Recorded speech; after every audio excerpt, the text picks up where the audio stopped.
Exposição da noite. Sidney, muito obrigado desde já pela sua preciosa colaboração. Boa noite a todos. Que a paz de Jesus possa estar conosco mais uma vez.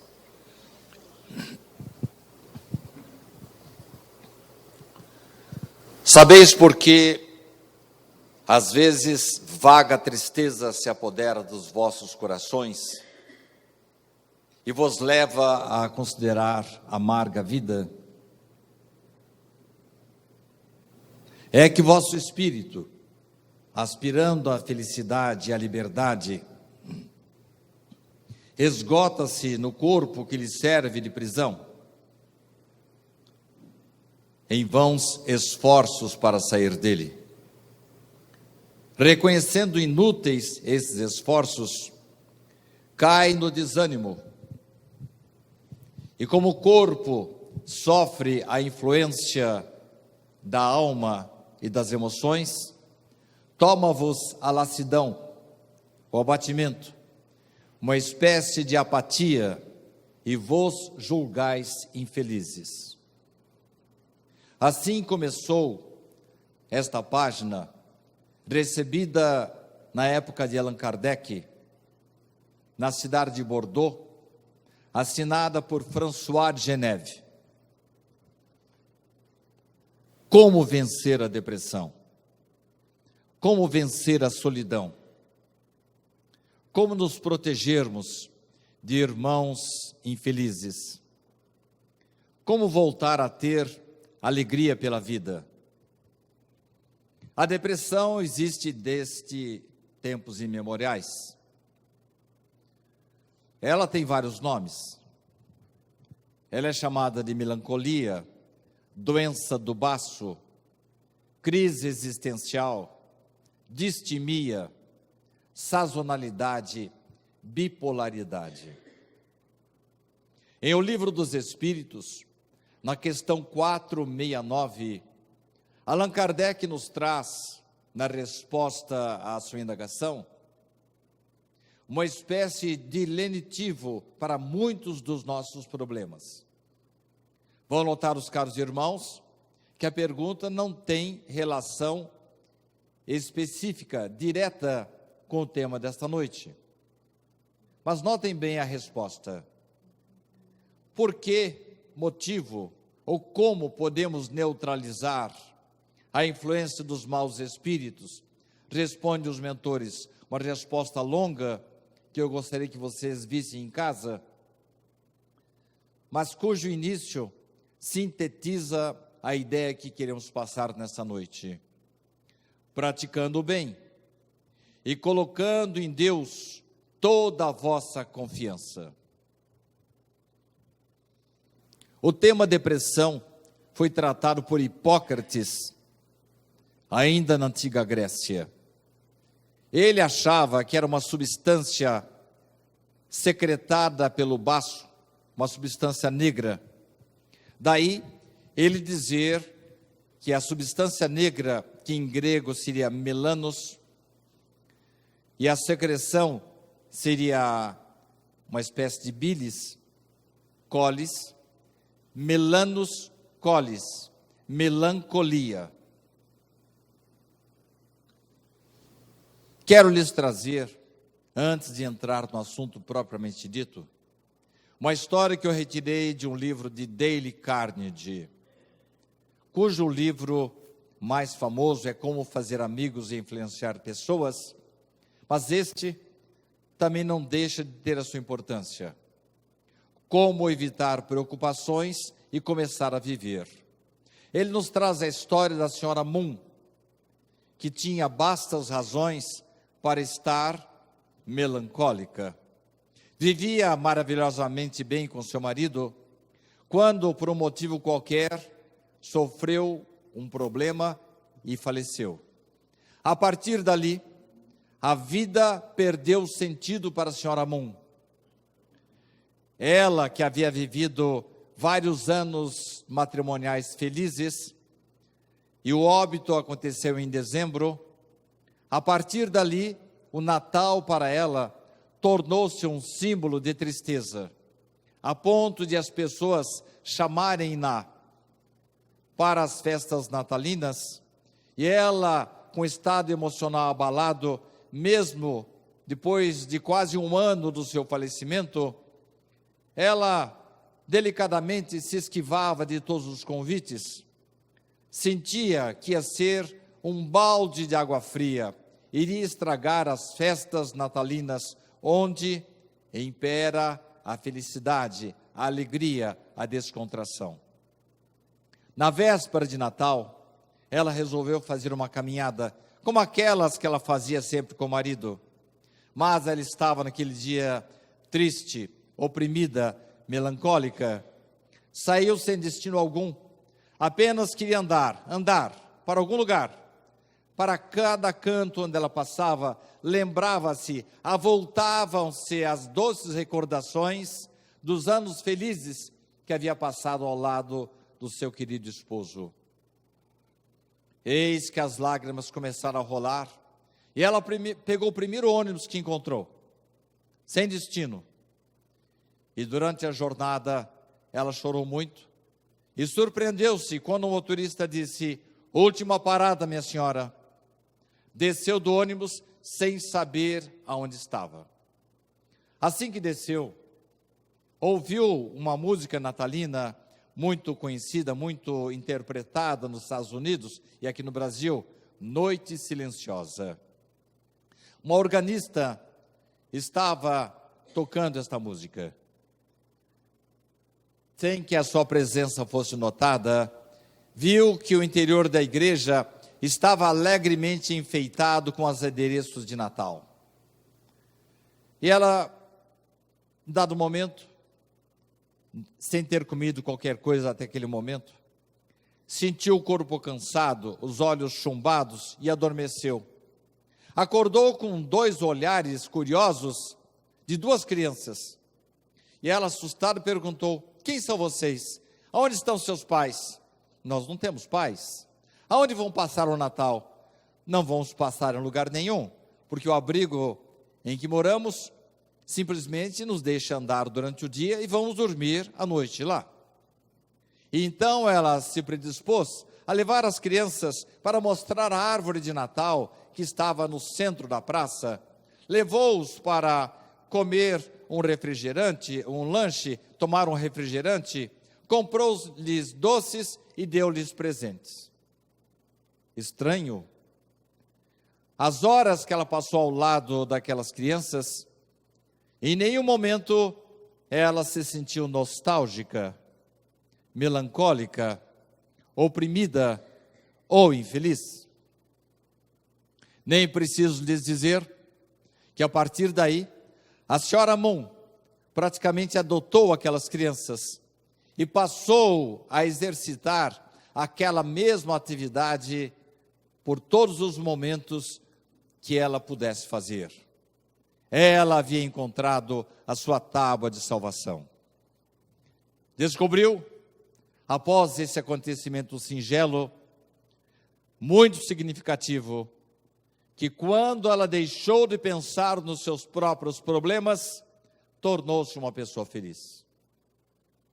Engraçado, caros irmãos, que esta situação é muito semelhante à que deu surgimento aos alcoólicos anônimos.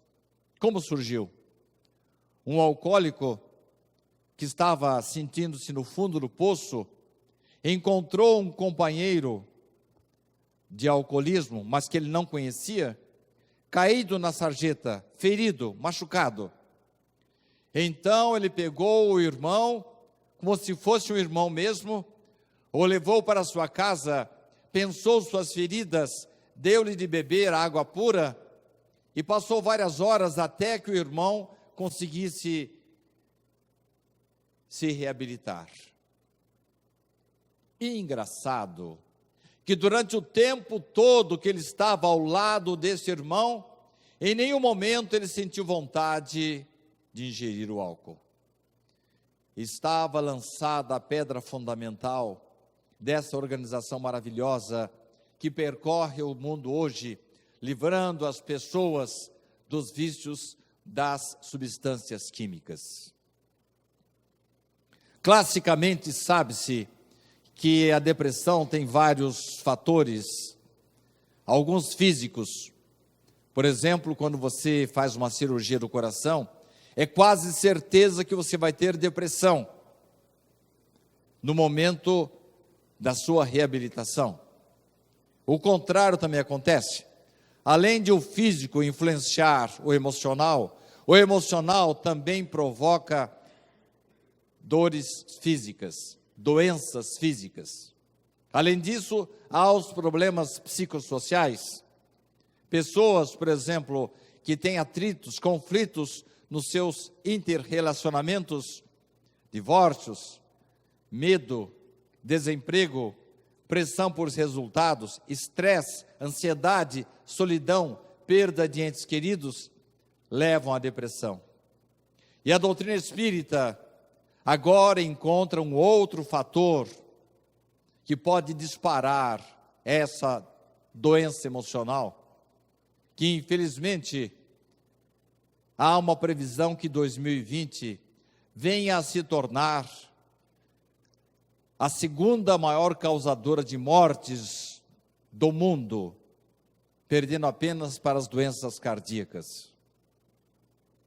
A doutrina espírita cuida também agora de uma outra causa, os fatores espirituais, a influência dos espíritos em nossas vidas.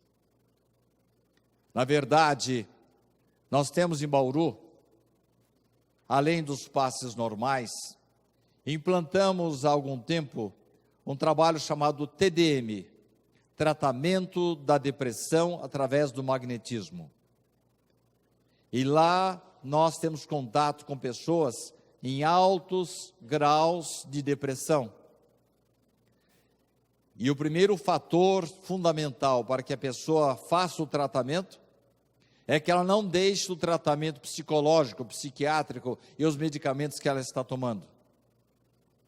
E nós começamos a perceber a melhoria de cada uma dessas pessoas a partir do momento que elas chegam para nós e dizem: engraçado, eu estou sentindo que os meus medicamentos estão fazendo muito efeito, eu preciso diminuí-los, posso cortar alguns? Negativo, vá falar com seu médico. E não raramente alguns médicos perguntam para nós: o que está acontecendo? Geralmente os meus pacientes vêm aqui para pedir para nós aumentarmos o medicamento, não para diminuir. Em outras palavras, caros irmãos, o tratamento da depressão através do magnetismo tem nos mostrado que essa doença cede ao magnetismo. E além disso, todas as vezes que nós temos um problema, nós infelizmente acabamos por atrair magneticamente espíritos desencarnados que vêm de uma certa forma tentar potencializar os nossos problemas. E eu nem chamo isso de obsessão, porquanto irmãos que se aproximam de nós não são para nos fazer mal, não são porque eles nos odeiam, ou porque eles estão nos perseguindo. São simplesmente irmãos que sintonizam com o nosso diapasão. Aqui agora nós estamos todos pensando e falando bem, vocês estão dando a generosa atenção para que eu possa fazer a minha palestra. Automaticamente, a contribuição de cada um dá à espiritualidade elementos para construir-se em volta deste centro, uma espécie de círculo mágico, protetor. Aqui não entra qualquer espírito. Longe de nós a pretensão de dizer que isso acontece apenas no meio espírita. Nos templos evangélicos levados a sério, nas igrejas, também temos um trabalho como este. Hoje mesmo estava conversando com um amigo meu, pastor evangélico de Sumaré, e ainda falei para ele: Tércio, enalteço o seu trabalho, e sei que você está fazendo algo de muito bom, de muita boa intenção. Com certeza você está sob a proteção de Jesus. Mas ao contrário, se um de nós começa a vibrar negativamente, ou então, ao sairmos daqui, porque enquanto nós estamos conversando aqui agora, não dá aquela vontade danada de a gente ser bonzinho. Mas o problema é que a gente sai daqui, atravessa a rua, e um carro nos corta a frente, e a gente vai logo homenageando a mãe do outro motorista. O que acontece? Quebra-se aquele círculo mágico, e então, como diz Allan Kardec em O Evangelho segundo o Espiritismo, passamos a emitir uma espécie de odor, uma espécie de cheirinho, que atrai espíritos a quilômetros de distância. Então não é que os espíritos não gostem de nós, ou queiram nos perseguir. Eles vêm ao nosso lado, querendo ficar ao nosso lado, simplesmente porque nós estamos vibrando da mesma forma que ele está vibrando. E há casos, sim, em que é preciso a interferência do plano espiritual, porque muitas situações depressivas oferecem oportunidades para espíritos que, em vidas passadas, nós atrapalhamos, ou perseguimos, ou tivemos algum problema, algum atrito, para se aproximar de nós, porque nós ficamos fragilizados, ou por motivos físicos, ou por motivos emocionais, psicossociais, ou mesmo porque esses espíritos percebem outros doentes ao nosso lado. Então eles furam facilmente o bloqueio das nossas defesas espirituais. Como fazer para se prevenir contra este mal? Carl Jung dizia que 1/3 dos pacientes que ele recebia não sofriam de neuroses clinicamente definidas, mas simplesmente eram pessoas com vidas vazias e sem sentido. Este é um ponto que eu gosto de frisar bastante, porque só quem passou por depressão sabe como é sentir-se só, com a vida vazia, sem sentido. E qualquer recomendação que venhamos a fazer para a pessoa nessa situação é vista sempre com incredulidade, achando que a situação dela não tem jeito. Daí a importância de se vir ao centro espírita, daí a importância de o centro espírita habilitar-se para tratar dessas situações. Porque o conjunto, as pessoas juntas, dão forças ao depressivo para começar a desenvolver alguma atividade. E a aproximação, o carinho, o espírito de grupo começa a dar ao depressivo, que mais gostaria de se isolar, não conversar com ninguém, enfiar-se embaixo da cama, ficar no escuro, quando conseguimos que ela venha ou para o centro espírita, ou para uma igreja com um padre bem intencionado e bem preparado, ou belos pastores evangélicos que sinceramente levam a mensagem de Jesus, nós entendemos que a religião, e particularmente o magnetismo que os espíritas podem desenvolver para ajudar essas pessoas, são fatores fundamentais para estimular essas pessoas a saírem do sarcófago em que se encontram, para poderem finalmente empreender uma retomada das suas vidas. Nardi estava numa situação muito difícil. Começou a arrumar os seus pertences, mas viu uma bagunça no seu escritório, na biblioteca, com desânimo deixou para lá.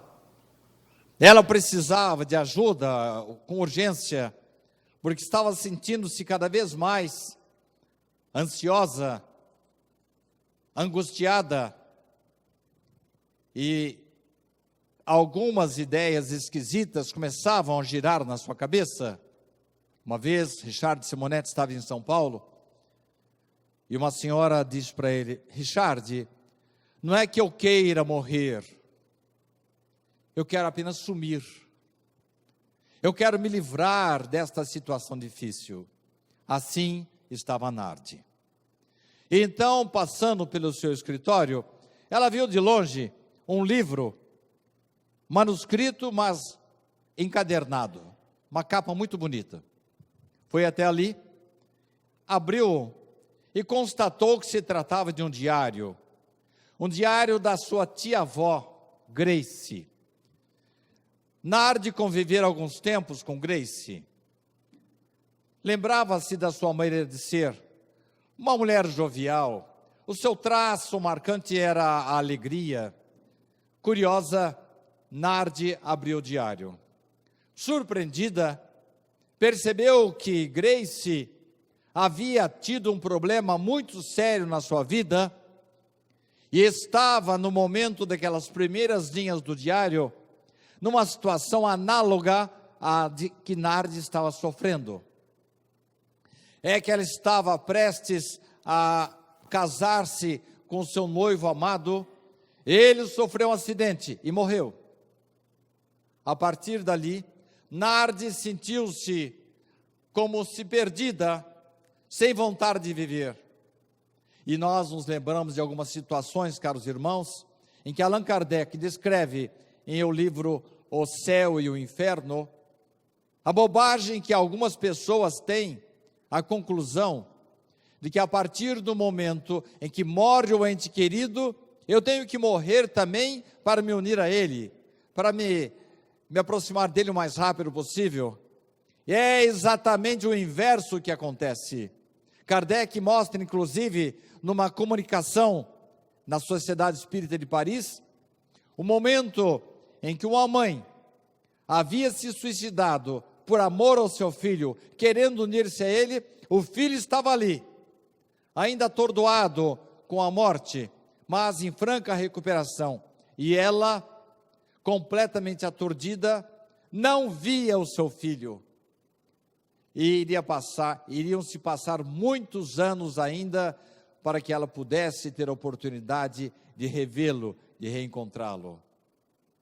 Assim, Grace chegou a pensar em morrer para unir-se ao seu noivo, mas ela era uma pessoa muito religiosa. Então ela apegou-se a Deus. E quando estamos nessa situação, caros irmãos, e eu comecei a minha palestra falando exatamente da questão 469, porque ali está a fórmula ideal para muitas das nossas situações. Confiar em Deus e fazer o bem. Então Grace chegou à seguinte conclusão: sei que a minha situação não vai mudar, o noivo não vai voltar, e então quem tem que modificar-se sou eu. Algo devo fazer para sair desta desolação, deste inferno que eu estou vivendo. Tenho meditado muito nos meus problemas e para curá-los eu vou pedir a inspiração de Deus. Ela orou, pedindo que Deus ajudasse no seu propósito. E como sempre acontece, caros irmãos, quando oramos de coração contrito, o Senhor jamais nos deixa sem resposta. Sob a inspiração de generosos mentores que vieram ao seu socorro, Grace compôs uma receita salvadora que passaria a nortear a sua existência. Esta receita foi captada por Richard Simonetti, que a colocou nesse livro, Uma Receita de Vida. E agora nós vamos conhecê-la. Primeiro item, eu quero que vocês prestem bem atenção, porque a partir de agora a nossa palestra vai ser interativa. Domingos falou que eu posso falar até 8:50, mas se vocês não colaborarem, nós vamos até meia-noite. Então prestem atenção. Primeiro item da receita: fazer algo por alguém. Segundo, fazer algo por si mesma. Terceiro item da receita: fazer algo que não tenha vontade, mas que precisa ser feito. Quarto item: fazer um exercício físico. Quinto, fazer um exercício mental. Sexto e último, orar, agradecendo a Deus a dádiva da existência.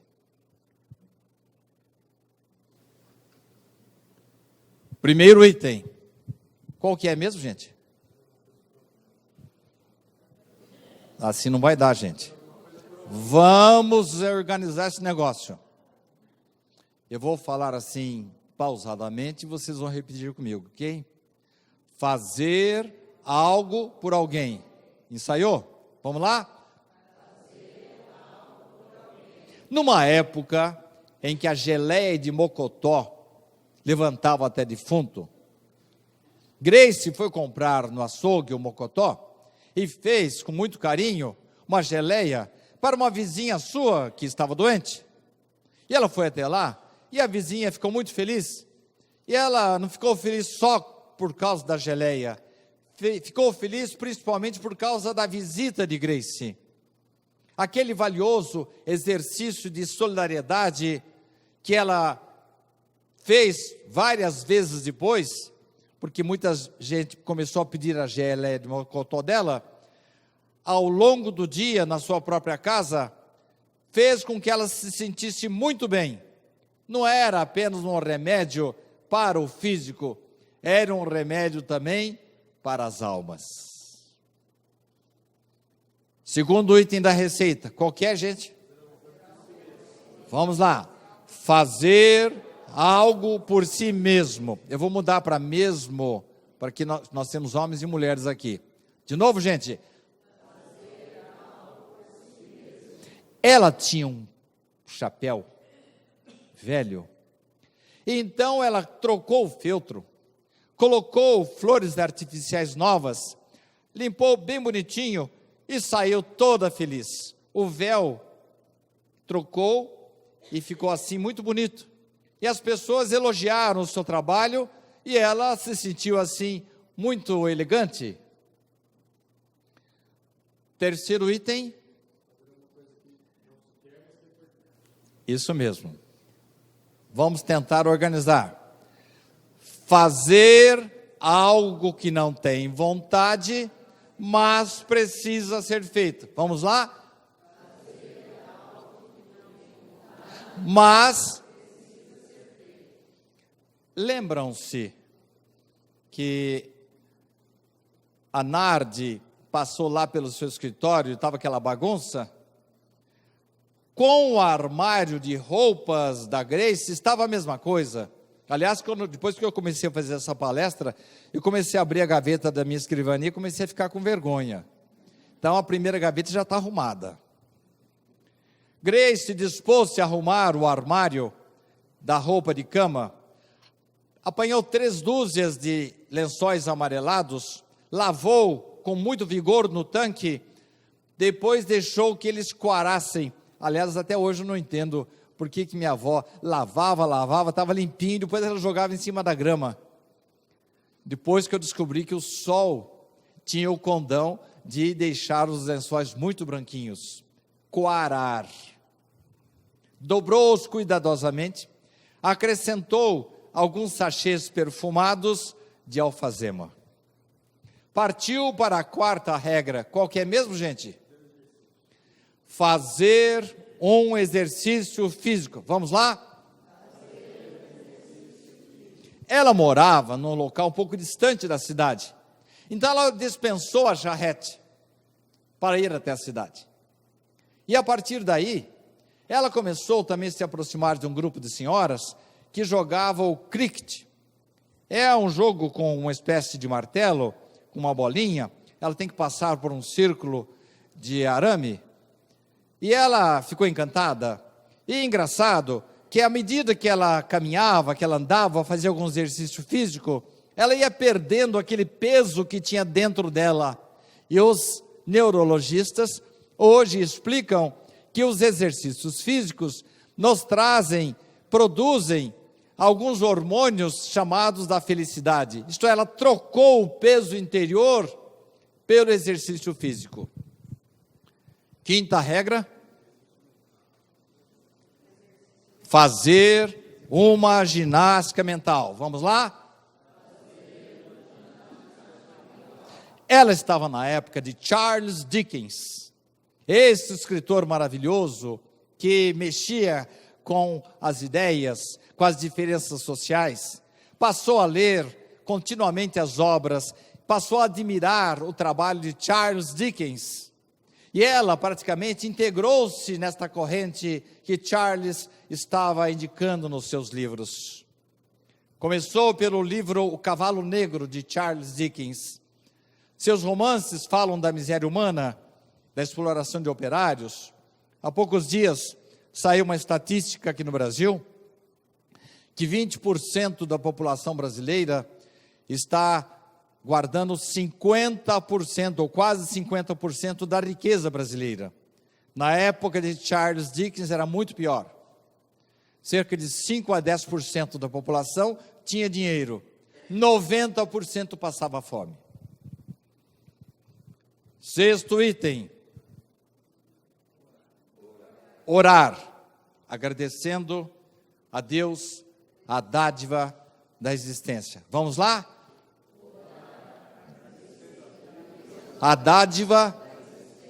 Ela não gostava de ir à igreja, porque cada vez que ela ia à igreja, ela ficava reparando nas roupas das outras mulheres e não conseguia orar. Então ela descobriu que no fundo do seu sítio havia uma curva do rio que formava uma espécie de lago e havia uma grande pedra. Sabe de quem que eu me lembrei quando eu vi esse texto? Quando Chico Xavier teve o primeiro contato com Emmanuel, ele traçou 3 regras para o exercício da mediunidade. Lembram-se? Alguém lembra quais eram as regras? Ela sentava-se nessa pedra e ali ela fazia a sua profissão de fé. Ela dizia assim: Senhor, permita que eu floresça onde estou plantada. Permita, Senhor, que eu saia do sarcófago do egoísmo e floresça onde estou plantada. É bem verdade que essas regras, pensou Nardi, poderiam ser aplicadas lá para minha tia-avó no século XIX, mas agora no século XXI, será que essas regras seriam aplicáveis?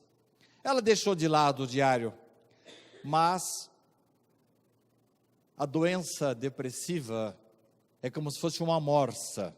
Ela vai coxando, vai apertando, como se a pessoa que não toma providência nenhuma tivesse uma cabeça e ela fosse sendo apertada cada vez mais. E Nardi não teve escolha, resolveu tentar. Começou pela primeira regra, como que é mesmo? Vamos ensaiar direito, gente. Fazer. Ela descobriu, não com a história da geleia de Mocotó, mas descobriu que a senhora Phillips, uma senhora de 85 anos que morava pertinho da sua casa, morava sozinha, sem filhos. Então ela passou a visitar a senhora Phillips, mas ao invés de levar alegria, ela mais recebeu do que ofereceu. Porque porquanto a senhora Phillips nada tinha de solitária, era alegre, comunicativa, gostava de conversar, lembrar de fatos pitorescos, e ela fez uma amiga maravilhosa. Segunda regra, a senhora Phillips deu o caminho para a segunda regra. Minha filha, ao chegar em casa no final do dia, encha a sua banheira e coloque ervas medicinais. Mas eu não tenho ervas, eu tenho aqui plantada no meu jardim. E colheu e deu para Nardi. E Nardi adorou. Adorou tanto que passou a fazer propaganda daquele banho medicinal. E mais, pediu algumas mudas para a senhora Phillips, passou a plantar no seu canteiro e passou a distribuir para outras pessoas. E de repente ela começou a fazer muitos amigos que estavam interessados também naquele bem-estar das ervas medicinais. Partiu para a terceira regra. Qual que é mesmo? Fazer algo que deve ser feito, mas que não temos vontade. Vamos lá? Fazer algo que deve, mas... Lembram-se do escritório dela? Aquela bagunça que estava? Ela havia mudado há pouco tempo e não tinha nem coragem de olhar para aquela bagunça.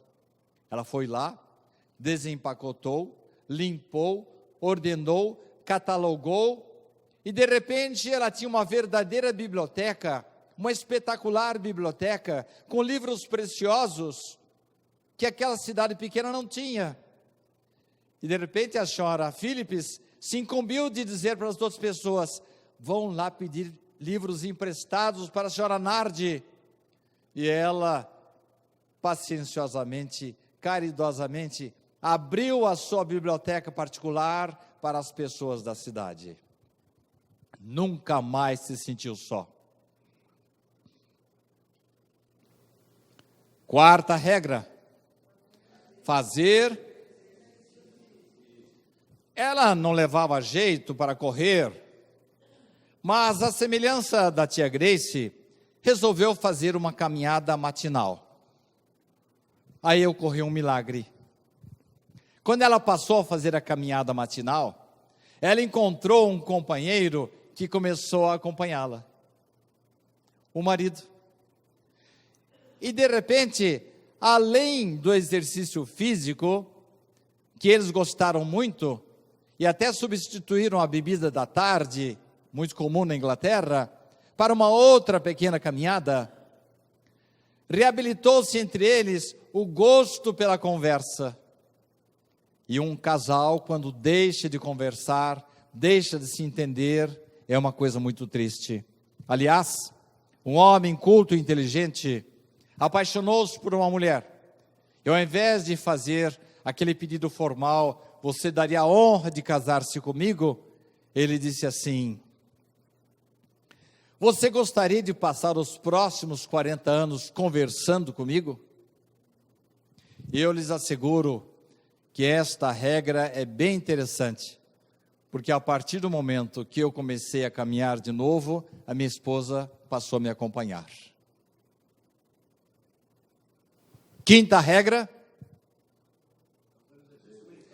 fazer um exercício mental. Vamos lá? Ela entrou num curso de poesias e o professor exigia que cada um, semana após semana, viesse na frente declamar a poesia que havia decorado. E eu me lembrei que em 1962, Richard Simonetti havia começado o Espiritismo. Ele começou em 57, nós morávamos bem próximos. Ele me chamou lá e me deu um livro grosso assim. O que é isso, Richard? É para você ler. Eu li, eram poesias maravilhosas. Tempo depois ele me chamou de volta. Gostou? Gostei. Agora decore. Espera aí, Richard. Isso, escolha uma poesia, decore e venha declamar aqui para mim. Mas qual o objetivo, Richard? Você deve exercitar a sua mente. Você deve adquirir uma memória melhor. Mal sabendo eu que ele estava me preparando para 15 anos mais tarde, 11 anos mais tarde, eu começar o meu trabalho como orador espírita. Sexta e última regra. Nardi não tinha nos fundos da sua casa aquela piscina natural em que Chico encontrou-se com Emmanuel, nem mesmo aquela da Grace. Então ela procurou uma igrejinha pequena. Nós sabemos, como fala André Luiz, que nessas igrejinhas pequenas, nas madrugadas, é que acorrem os espíritos que não são espíritas, para dar atenção para as pessoas que vão orar na igreja católica. Olha só que coisa maravilhosa. Padres, freiras, que nunca ouviram falar de espiritismo, continuam, porque são pessoas boas, dedicadas à sua religião, elas vêm de madrugada para auxiliar as pessoas que oram, sinceramente. E assim fez Nardi, uma igreja humilde, pequena, de pouca frequência, Ia para lá, dirigia-se num canto isolado, orava contrita, pedia forças para Deus, que ela pudesse florescer onde estava plantada. O grande desafio, caros irmãos, é florescer onde estamos plantados. Talvez no final desta palestra, alguém vier dizer para mim, mas será que é possível alguém viver como se cumpre uma receita? E eu vou me utilizar das palavras de Nardi para dizer o seguinte: só sei que quando comecei a seguir estes preceitos preciosos, tornei-me mais dedicada aos outros e, consequentemente, menos preocupada comigo mesma. Deixando a lamentação, adotei o lema da tia Grace, e eu estou procurando florescer onde estou plantada. Quero encerrar, caros irmãos, com um texto, não é espírita, mas é de um maluco beleza, que teve um momento de genialidade. Numa parceria com Paulo Coelho, ele nos diz este texto precioso. Veja, não diga que a canção está perdida. Tenha fé em Deus, tenha fé na vida, tente outra vez. Beba, pois a água viva ainda está na fonte. Você tem 2 pés para cruzar a ponte. Nada acabou. Não, tente. Levante a sua mão sedenta e recomece a andar. Não pense que a cabeça aguenta se você parar. Não, queira. Há uma voz que canta, uma voz que dança, uma voz que gira, bailando no ar. Queira. Basta ser sincero e desejar profundo. Você será capaz de sacudir o mundo. Tente, vá, tente outra vez. E não diga que a vitória está perdida. Se é de batalhas que se vive a vida, tente outra vez. É preciso, caros irmãos, insistir, confiar em Deus, fazer o bem, aliar-se a algum trabalho benemérito, buscar a companhia dos irmãos espirituais, atrair ao nosso lado o nosso protetor espiritual. É necessário o nosso empenho de, a cada hora, pensar o bem, praticar o bem, para que o bem felicite a nossa vida e clareie o mundo em que nós vivemos, tentando sempre, sem esmorecer.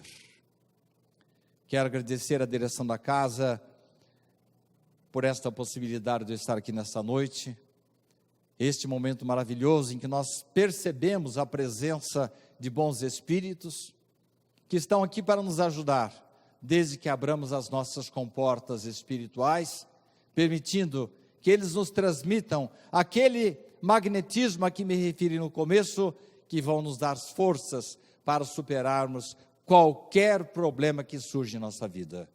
Muito obrigado a todos e que Jesus nos abençoe.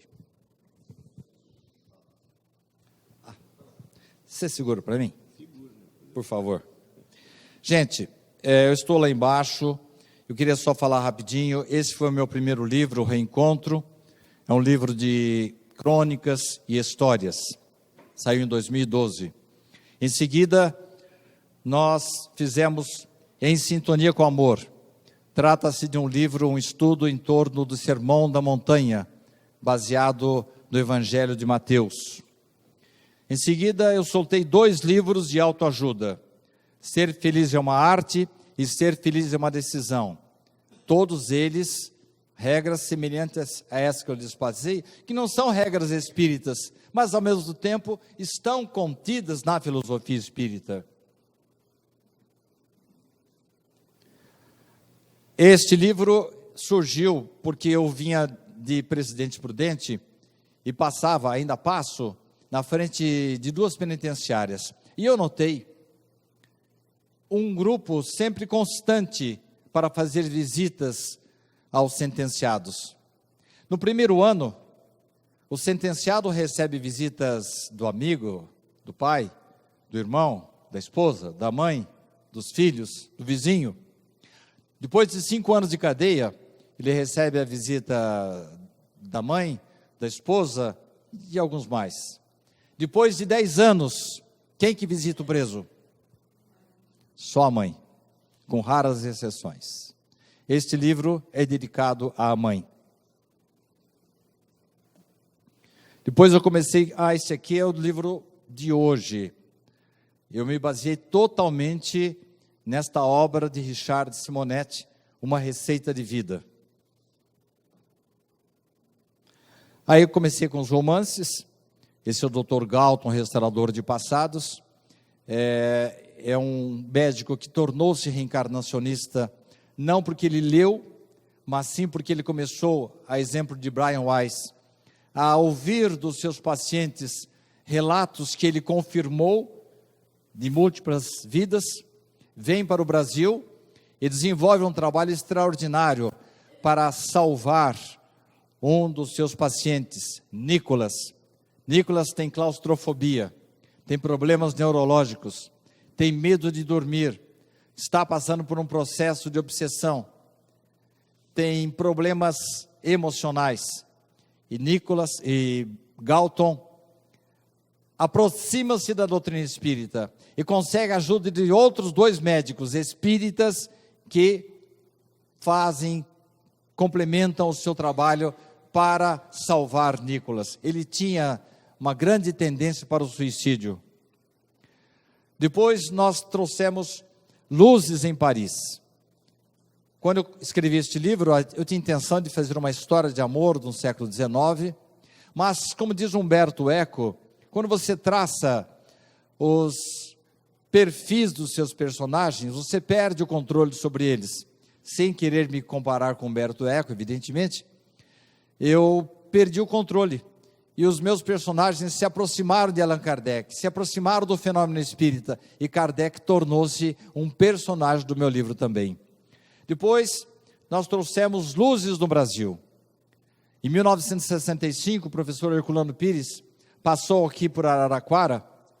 Eis que ele estava indo para Uberaba para comemorar 1 ano do programa no Limiar do Amanhã, que ele veiculava em Santos, em São Paulo, na Rádio Mulher, e aqui em Araraquara, na Morada do Sol.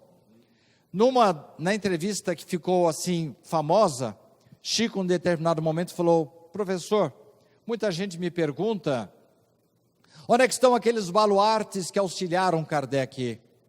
Emmanuel está dizendo aqui para mim, que a partir da 4ª quadra do século XIX, portanto, 1875, entre 15 a 20 milhões de espíritos, quase todos eles ligados à doutrina nascente, ao espiritismo, passaram a reencarnar, aonde, minha gente? No Brasil.